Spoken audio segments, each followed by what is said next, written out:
आप देख रहे हैं धम्म प्रभा यूट्यूब चैनल। मिशन को धन्यवाद देना चाहूँगा कि ये जो अच्छा कार्यक्रम जो ऑर्गेनाइज किया गया और मुझको इनवाइट किया। ये माइनॉरिटी कमीशन, ये एक गैदरिंग है माइनॉरिटीज।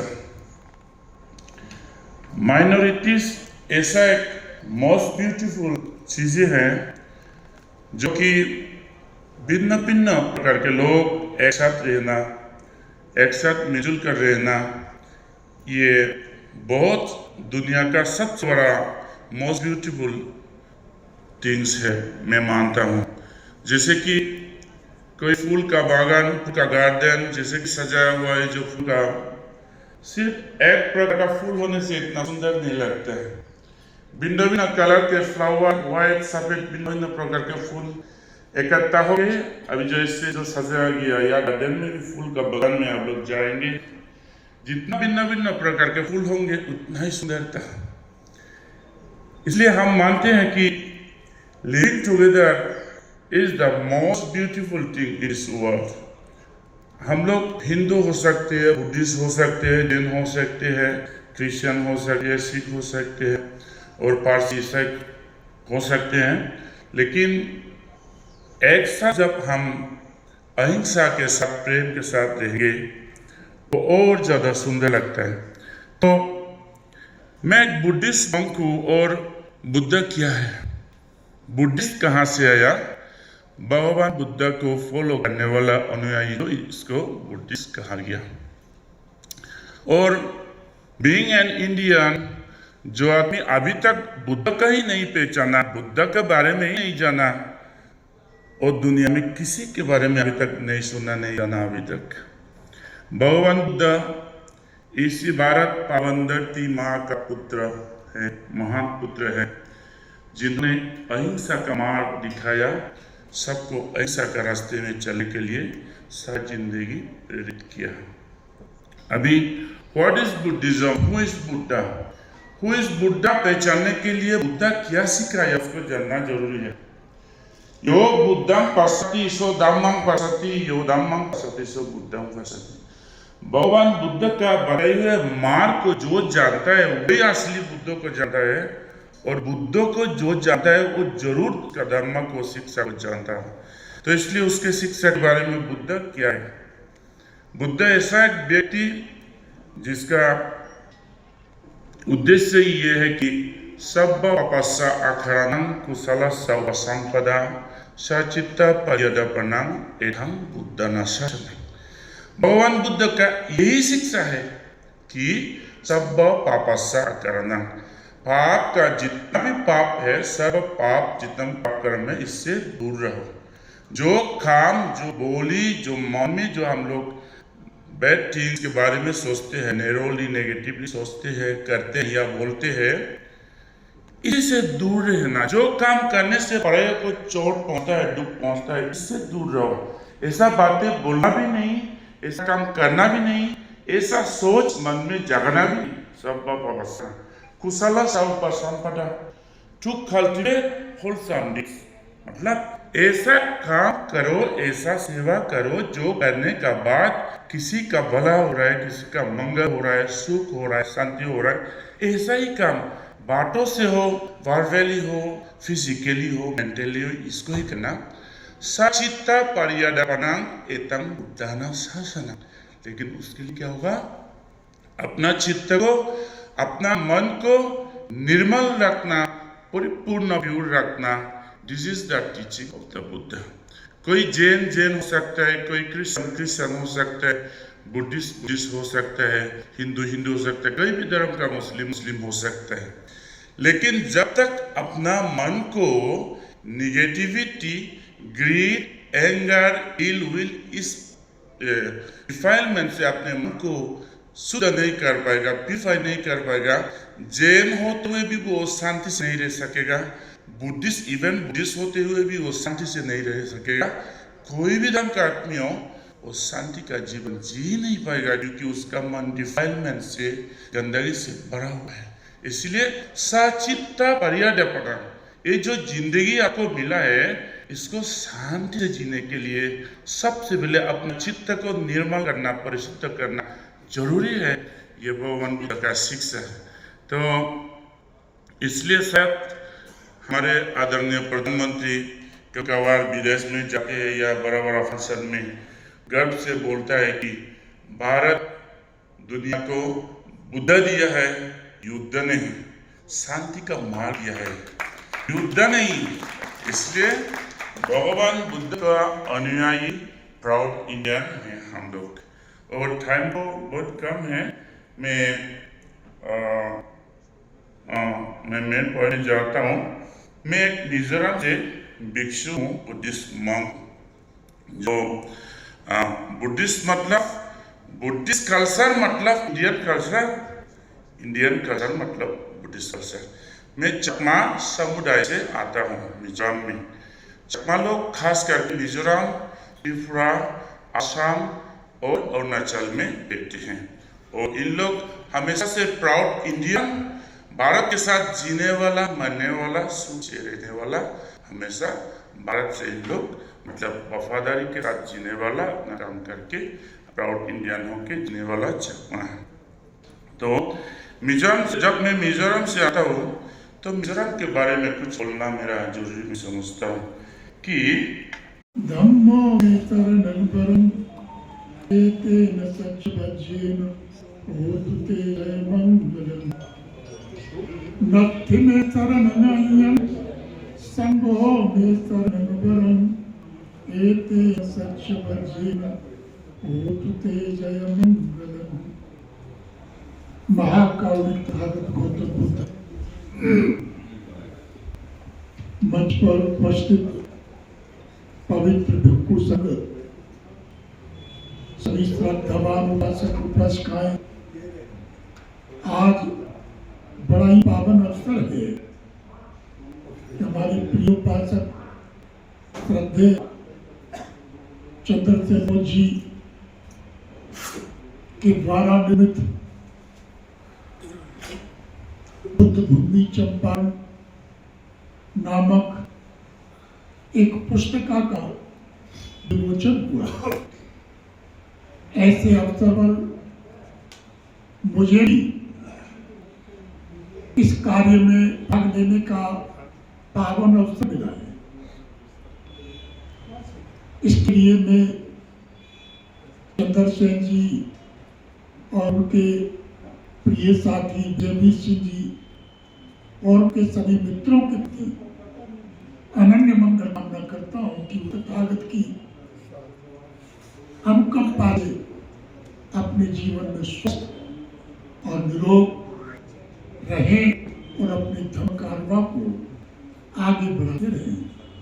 देखिए, भगवान बुद्ध के समय में भी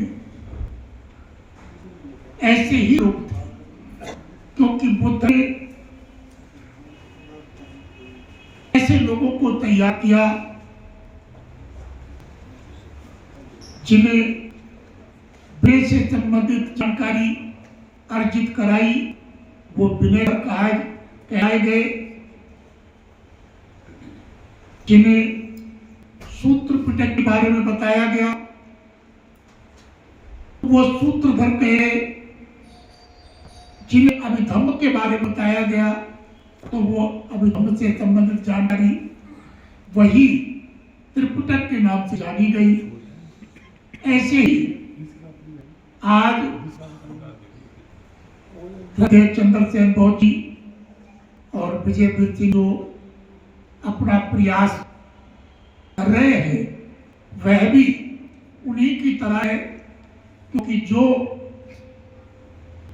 लोगों की नजरों से जो बातें छुपी हुई थी वो उन्हें खोज करके लिपिबद्ध करने में लगे हैं। इसके लिए मैं उनकी प्रशंसा करता हूं। साथ ही अपेक्षा करता हूं कि चाहे आपको पर्याप्त सहयोग मिले या ना मिले, लेकिन आप अपने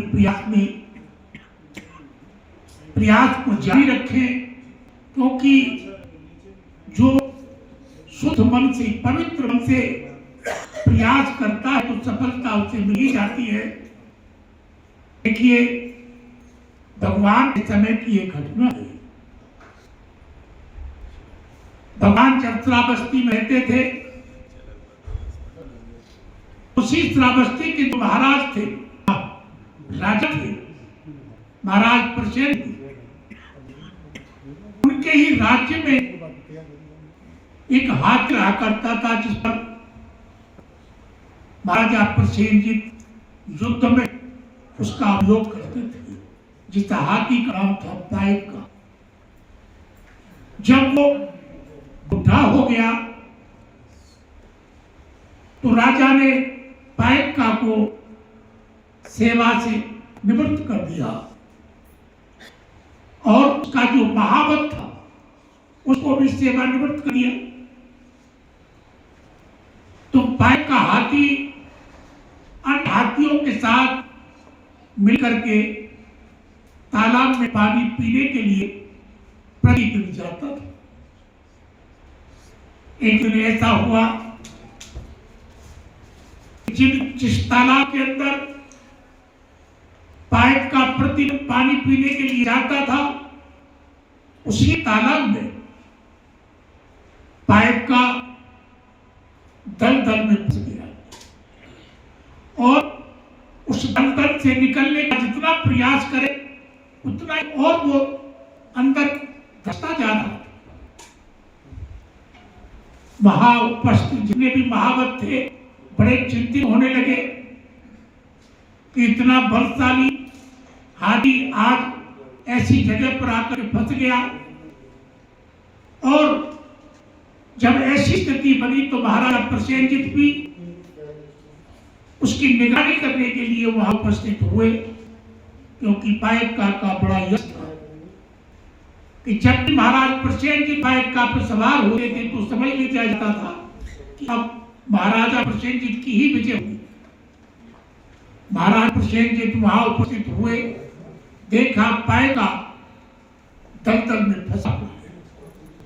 महाराज प्रसेनजीत ने जो उसकी देखरेख करने वाले महावत थे उनको बताया कि भाई कोई ऐसा तरीका ढूंढो जिससे कि हाथी बाहर आए। लेकिन जो भी तरकीब निकालते उससे बजाय सफलता मिलने के बल्कि और वो दलदल में और जा रहा। महाराजा प्रसेनजीत ने जो पाइक का महावत था उसके बारे में जानकारी करनी चाहिए कि उसे बुलाया जाए। तो पता चला कि वो महावत भी भगवान के भिक्षु संघ में शामिल हो गया है और वह भी वहां भिक्षु बना हुआ है, भगवान के सानिध्य में ध्यान कर रहा है। महाराज प्रसेनजीत ने उस महावत को भगवान के से निवेदन किया और महावत को वहां बुलाया गया।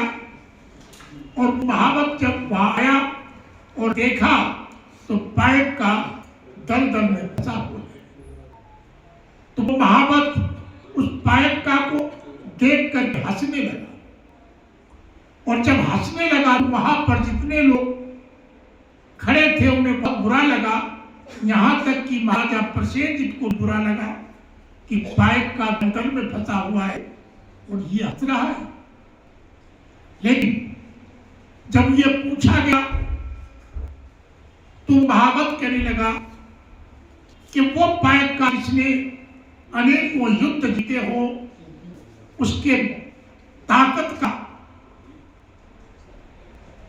कोई मतलब उसका शानी नहीं है। आज वो फंसा है तो ऐसी जगह पे आके फंसा है, इसलिए वो हंस रहा है। महाराजा प्रसेनजीत को महावत कहता है, महाराज पाइप का गंभीर स्थिति में है, इसलिए अब एक ही तरीका बाकी बचा है कि यहां पर रणभेरी बजाई जाए, युद्ध का बाजा बजाया जाए। महाराज प्रसेनजीत कहने लगे, हाथी दलदल फंसा है, यहां रणभेरी की क्या आवश्यकता है, रण के बाजे की क्या आवश्यकता है। वह महावत कहता है, भगवान महाराज आज जैसा मैं कहता हूं वैसा करें आप, ऐसा किया गया।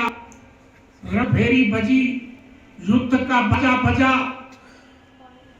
और पायका को ये लगा कि अब युद्ध शुरू हो गया है।